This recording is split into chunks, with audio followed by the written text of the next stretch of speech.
Let's make the Pop-Tart filling. Add the mangoes. Add some sugar.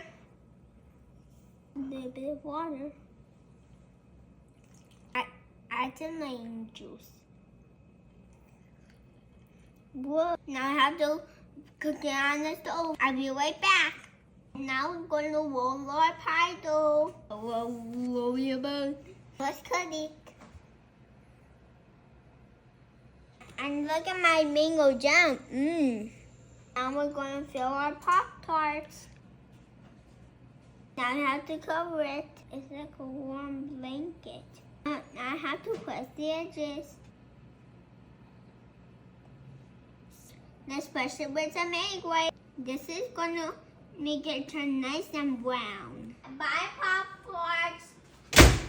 Look at my mango Pop-Tart. Let's try it out.